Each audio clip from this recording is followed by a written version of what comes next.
जय श्री कृष्णा, राधे राधे। आज हम चर्चा करेंगे सरस्वती माँ की कृपा कब होती है। सरस्वती माँ की कृपा होने के बाद में व्यक्ति का ज्ञान बढ़ जाता है, व्यक्ति की बुद्धि बढ़ती है और किसी आदमी में शांति नहीं है तो शांति बढ़ती है, धैर्य बढ़ता है। साथ में शिक्षा में अगर कमी आई, कोई पढ़ाई में मन नहीं लगता तो मन लगने लगता है। और सरस्वती माँ की कृपा से ही आदमी की याददाश्त तेज होने लग जाती है। जाने अनजाने में कोई भी मेडिटेशन या ध्यान करते हैं तो ध्यान की शक्ति एक सरस्वती माँ की कृपा ही है। तो ध्यान अगर कोई सरस्वती माँ का करते हो तो वो आदमी आगे बढ़ते।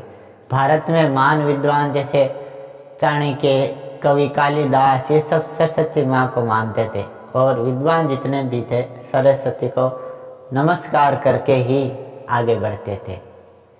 ये संगीत की देवी है, संगीत कला में हमें माहिर करती है और हमें भिन्न भिन्न प्रकार की कला में अगर आगे बढ़ना है तो पहले सरस्वती माँ को याद किया जाता है।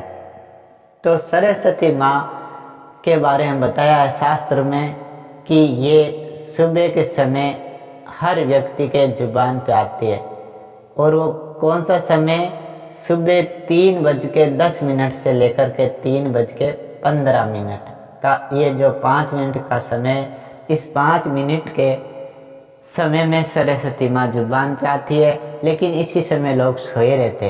अगर आप इच्छा पूर्ति करना चाहते हैं तो इसी समय उठ जाए, उठ के पद्मासन लगा करके या शल्लासन लगा करके बैठ करके उत्तर या पूर्व दिशा की ओर मुँह करके आप वो इच्छा बोले और वो इच्छा जो प्राप्त करना चाहते हो या पूरी करना चाहते हो, इच्छा पूर्ति करना चाहते हो, वो बोले बार बार 5 मिनट तक बोलते जाए। बोलने के बाद में ये ध्यान भी रखना है कि 1 दिन बोलो, 2 दिन बोलो, ऐसे करके 30 दिन यानी कि 1 महीना बोलना है। 1 महीना बोलोगे तो आपकी इच्छा पूरी हो जाएगी। यानी कि प्रत्येक इच्छा को पूरा करने के लिए इस विधि को बार बार आप रिपीट कर सकते हो। एक इच्छा पूरी हुई, फिर और इच्छा पूरी हुई, या जुबान में शक्ति आ जाएगी, आप जो भी बोलोगे वो कार्य होने लगेगा। तो ये साधना करना चाहिए, सुबह उठना चाहिए। अगर स्नान करके किया जाए तो और अच्छा, नहीं किया स्नान तो भी आप शल्लासन में बैठ करके उत्तर या पूर्व दिशा की ओर मुँह करके ये प्रक्रिया करना चाहिए, साधना करना चाहिए। करोगे तो आपके जुबान पे सरस्वती माता उसी समय आई होती रहती है, आपकी जो इच्छा है वो पूरी होने लग जाती है और आप आगे बढ़ते जाते हो। तो इस विधि को हर किसी को नहीं बताना चाहिए कि ये गोपनीय है, विद्वानों की विधि है। और दूसरा, इसको मजाक समझते, मजाक नहीं समझना चाहिए, क्योंकि ये ऐसा होता है, ऐसे विद्वान मानते हैं, ऐसा बहुत लोगों ने अनुभव भी किया है।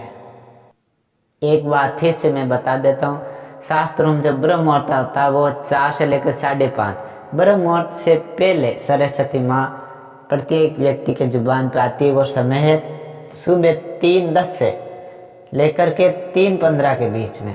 इसी समय कृपा आप पे हो जाती है। अगर कोई दूसरी इच्छा पूरी करना चाहते हैं या तीसरी या चौथी, तो इस प्रक्रिया को उतनी बार ही दोहराइए। और एक प्रक्रिया के लिए 1 महीना, दूसरी के लिए 2 महीना, ऐसे आप इच्छा पूरी कर सकते हो।